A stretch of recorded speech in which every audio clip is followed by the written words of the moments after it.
Hello there, many thanks for staying tuned to Superscreen Television. This is Superscreen News Art 6, broadcasting to you live from Lagos. I am Blessed Omonose. Former President Olusegun Obasanjo says the ruling All Progressive Congress, APC, is taking Nigerians for fools. Obasanjo disclosed these to journalists at his presidential library home in Abeokuta. Also said the movement has adopted the African Democratic Congress as a political platform to actualize its dream for a new Nigeria. The former president said most Nigerians were poorer than when the APC came in, adding that the country had been further impoverished, with foreign loan jumping from $3.6 billion to over $18 billion. Nigeria is more impoverished with our foreign loan jumping from $3.6 billion to over $18 billion to be paid by the present and future generations of Nigerians. Obasanjo, who might have quit the CNN, said since the movement adopted the African Democratic Congress, he has completed the first phase of his assignment.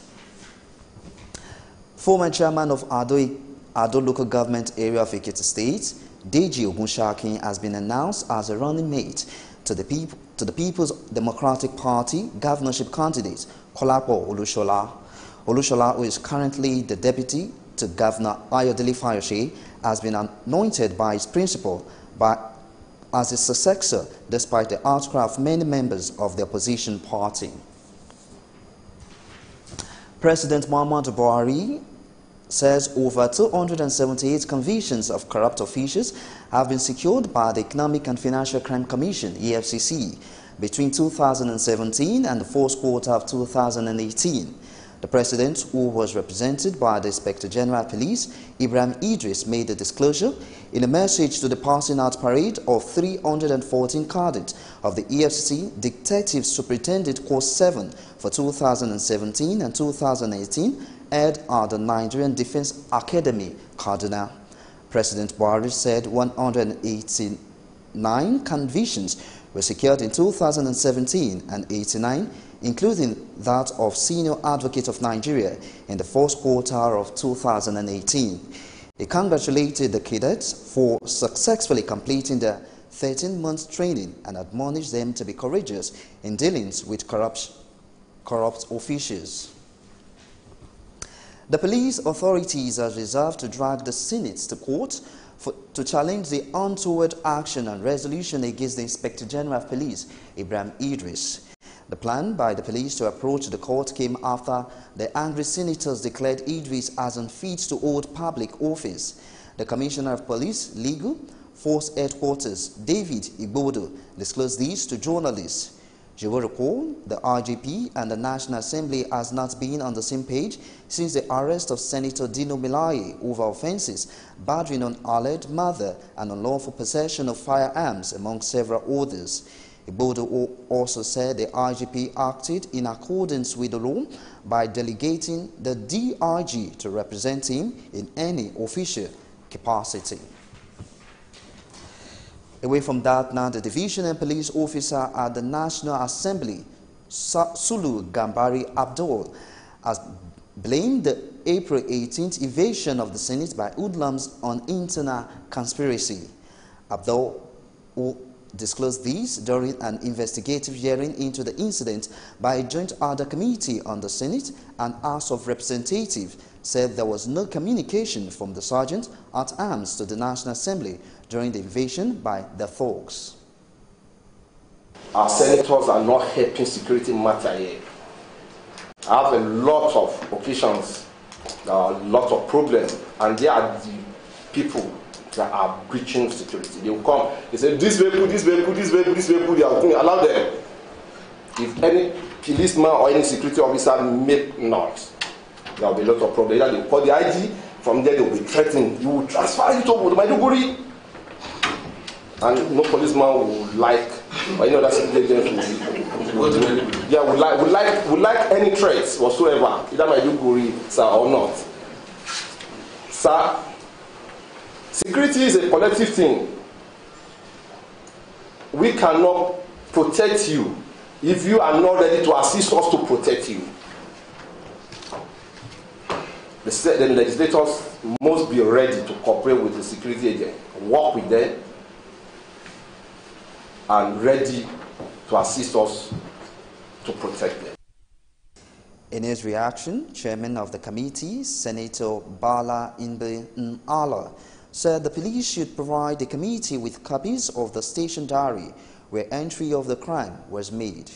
He also directed the committee should be given copies of the crime routine diary, pictures of those arrested, and the transfer register explaining where the invaders were transferred. After the arrest, did you take any statement in respect of these 5 people that were arrested? I did not. You did not? Yes, sir. Were they frisked? Yes, they were. We searched them. And nothing was found? We have some charm. And documented? Yes, documented. Do you have a station diary in the National Assembly? Yes, we do. Was there any entry to that effect? Sir, you know it was a rally session. No. I'm coming, sir. I'm coming, sir. I'm coming, sir. I'm coming, sir. I'm coming, sir. Please, sir. It's my work. I know. And I must tell you this. Yeah. In a situation like that, if we keep them there, they may be lynched. Yes. And something might have happened to them. Yeah. Professionally, yeah. It is advised you move them out to a safe place, and that is exactly what I do. So where are they now? I transfer them to CID. Can you oblige us now with a photocopy of the station diary entry of that day? The crime register? No, it was not registered in the crime register. It was, we have it at the routine diary. You said what? We have it at the routine diary. Routine diary. Okay, then we have a copy of the routine diary. Yes, sir. And then maybe that station diary will qualify the entry showing the transfer. The handing over too, we will have it. We need a copy of the crime routine diary of that day. We need the pictures of those who were captured on that particular day.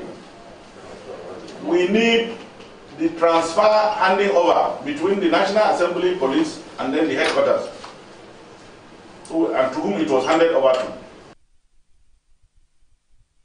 Senator Bala Ahmed speaking there. Military troops have killed 8 bandits in Maru local government area of Zamfara State. Assistant Director, Army Public Relations, Major Clement Bihadi, said the troops encountered the bandits in the bushes spanning through Dansadwa, Kabaru, and Sangeko villages in the state. The Army spokesman also disclosed that 5 motorcycles, 5 rounds of 7.62 milligrams special ammunition belonging to the fleeing bandits were recovered by the troops. You will recall that bandits recently killed about 30 people in Kabaru and Damani villages in Maru local government area of Zamfara State. Away from security matters to some education stories, the Pro-Chancellor of the University of Lagos, Wale Babalakin, has tasked the graduating students of the institution to conduct themselves well. The DU gave the charge at the institution 2018 convocation ceremony in Lagos.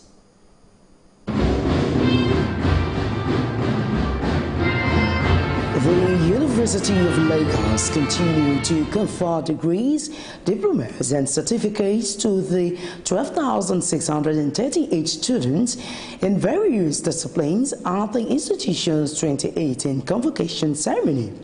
Speaking, the Vice-Chancellor Oluwatoyin Ogundipe said 62 of the entire first-class graduating students are from the Faculty of Engineering. He also noted that 3 students emerged the best graduating students with a cumulative grade point average CGPA of 4.97. I congratulate you all on the successful completion of your studies here at the University of Lagos. I also congratulate all parents and guardians and families.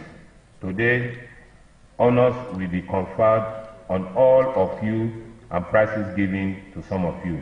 This elevation puts on you the responsibility to be great ambassadors of this university. It is my earnest prayer that wherever your path in life takes you, from here you will excel. The university is poised to develop its students by honing their skills through entrepreneurship training to be introduced as part of the curriculum. Subsequently, at the end of their program, they will not only be awarded the bachelor's degree certificate, they will also get an entrepreneurship certificate.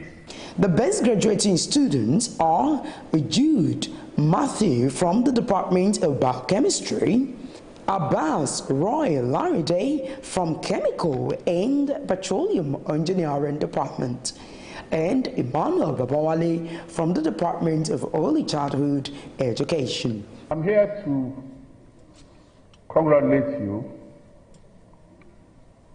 for many reasons. First, for your clarity of mind that enabled you to choose University of Lagos as a university for your first degree. From all data that I've assembled, the preponderance of great people are those who have attitude, not necessarily aptitude. It becomes a double whammy, a great combination, if you can combine both. But you should never feel handicapped because you don't have aptitude if you have attitude. The higher you go, the easier it becomes. But you must determine to get yourself out of the crowd. And to get yourself out of the crowd, you have been equipped. You have been equipped with the University of Lagos degree. I congratulate you, and I look forward to seeing you in the greater society. These outstanding students were presented with awards and cash gifts. The Vice Chancellor's Prize. This is 100,000 for the best all-round performance in the university at the degree level, including the College of Medicine at not below second-class upper. It goes to 3 people who have 4.97 GPA. Matthew Jeffrey Jude, Roy Lyonde Bosun Abbas, Babawale Oludare Emmanuel. I stand here today with huge pleasure and honor to deliver this valedictory speech on behalf of the 2016-2017 graduating class of the University of Lagos. The university with arguably the highest number of students from different sociocultural backgrounds, groomed to take charge in every discipline in the country and in the world, the University of Lagos. Permit me to read from the Holy Book, Proverbs 3 verse 5, as written by the Good News Bible version. Trust in the Lord with all your heart. Never rely on what you think you know. Remember the Lord in everything you do, and He will show you the right way. Never let yourself think that you're wiser than you are. Simply obey the Lord and refuse to do wrong. The convocation ceremony of the University of Lagos, which started on Tuesday, is expected to end on Friday. And still on education matters, Minister of State for Education, Professor Anthony Nwuka, says the Nigerian university system has failed the industry following its inability to produce graduates that meet the demands of the industry. The minister discussed these in Abuja during a 2-day retreat organized by the National University Commissions for Governing Councils of Nigerian Federal Universities. Speaking at the 2-day retreat organized by the National Universities Commission for Governing Councils of Nigerian Federal Universities, Minister of State for Education, Professor Anthony Nwuka, challenged participants to bridge the gap between Nigerian universities and the industry. While he complained that the Students' Industrial Work Experience Scheme program is no longer working due to what he called inadequate supervision, Professor Nwuka charged like minds to accept the challenge and begin to fashion out solutions. He, however, called for a reschooling project for the Nigerian students to equip them better for the labor market. I earnestly appeal to the University Governing Councils of Federal Universities to end the relative decline in the tertiary education system, which is unacceptable for our children, unacceptable for our democracy, untenable for our economy. You as chairmen and members of governing councils of federal universities have a choice to make. The choice is whether you have the courage and political will to chart a better course for the university system to deliver on their mandates of producing quality graduates who can compete globally or not. And the decision cannot be delayed any longer. I hope no doubt that this retreat will be part of insightful discussions on the modalities we can adopt to confront the challenges of our university head-on. On his part, Executive Secretary of NUC, Professor Abubakar Rashid, highlighted the fundamental problems facing the university systems as poor leadership, general underperformance, and inadequate teaching and learning environments. Consequences of poor leadership and bad governance have combined to undermine the capacity of our universities to actualize their core mandates of teaching, research, and community service. Poor leadership and bad governance are constituting themselves into stumbling blocks and are making it difficult for universities to generate original knowledge, build character, drive innovation, and to contribute significantly towards the national development.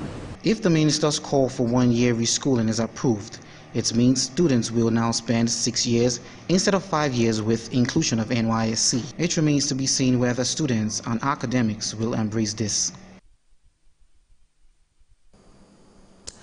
Council's Director of Information, National Judicial Council, NJC, Soji Oye, has set up an investigative committee to look into the allegations leveled against some judges by the Economic and Financial Crime Commission, EFCC.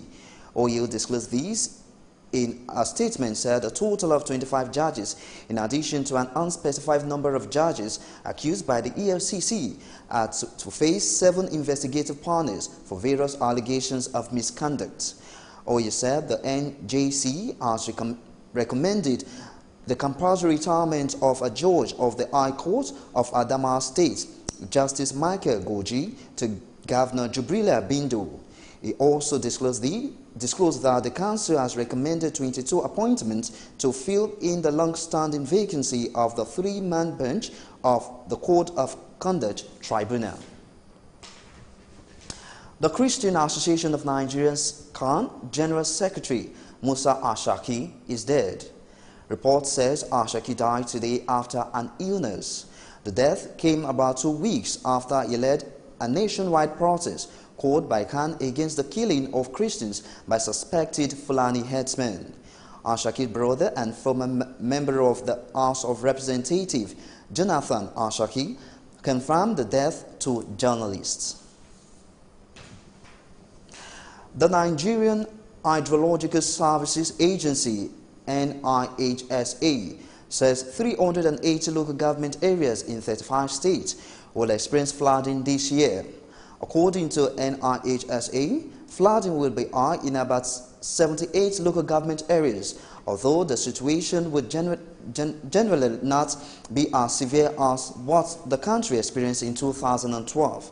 Commenting on the agency's finding as captured in the 2018 annual flood outlook, which was unveiled by the Minister of Water Resources, Sulaiman Adamu, in Abuja, the Acting Director General NIHSH, Olayinka Ogunwale, said the government has been issuing warnings to residents in flood-prone areas to relocate from such locations. You're watching Superscreen News at 6. We'll go on a short break, and when we return, we'll bring you business news.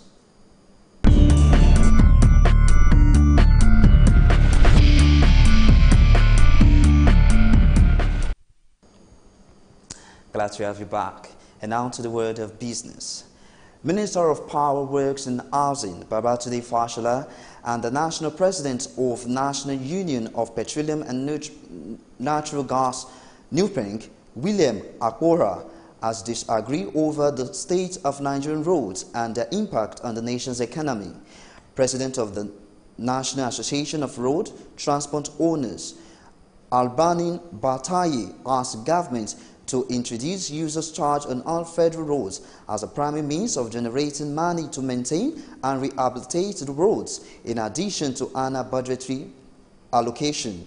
While the union wants the federal government to declare a state of emergency on Nigerian roads in order to attract urgent attention, the minister said there is no need to declare any emergency since the government is already doing enough to ensure that the roads are put in proper and motorable state.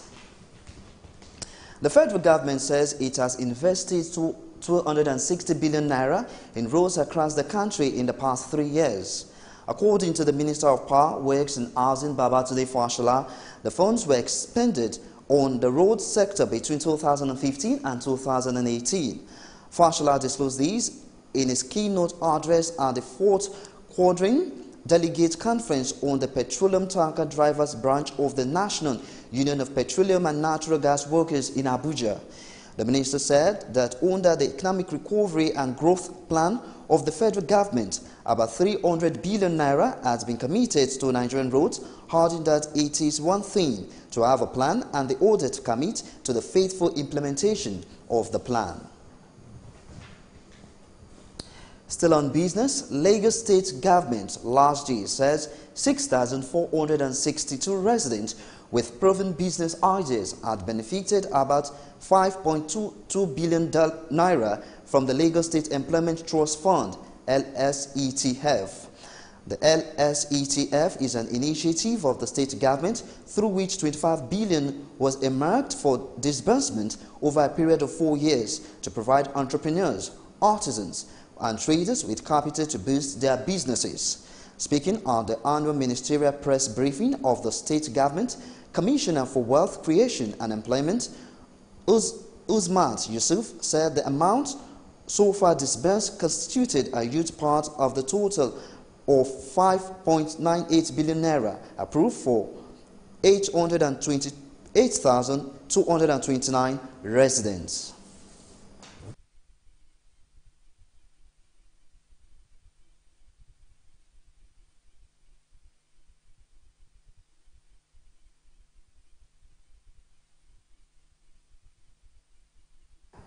Edo Civil Society Origination, CSO, has identified land grabbing as a serious problem affecting local farmers. The group therefore charged government at all levels to set up continuous town hall resolution mechanism to promote government and community interface across board. Executive Director of Environmental Rights Action Era, Godwin Uji Ojo, said the rising prices compound the fulfillment of sustainable development. The director also urged the group to hold liable the heads of their communities to account for the expedient of the resources accrues to their communities. Communities that Okomu came to meet, they now give permission to the original owners of communities to enter, to come out. Once it is 6 p.m., you are locked inside. Man was born free, but wherever man wants to go, Okomu say, no, these rights are God-given. I don't want to stir you to anger, but the truth remains the truth. That's number one. That's why they are right. God gave us these rights. Reacting, resource persons Austin Osako and Press Aibogun focus on enhancing community rights and strategies of advocacy and know your rights. Because with those their machine gun, if they kill somebody, you won't see it, and they throw it to the river, you will never see that person again. So to me, those people living there, I praise them. How do community benefit from such economic exploitation, either by government or by multinationals? When I was going to the forest law, I saw a link with them. They have what we call Forest Protection Fund. They also have what we call Forest Reserve Fund. I'm looking very closely at it. They said that Forest Reserve Fund, money deduced as source from sale of forest produce and its components. For you to preserve that forest, you get money from source. And for Forest Protection Fund, they get 1,500 per lorry load of sown timbers. That means communities that have forests in them are entitled to some what? Protection. Stakeholders speaking there on their expectations. If you're just joining us, this is Superscreen News at 6. We'll take another short break and we'll bring you more news updates.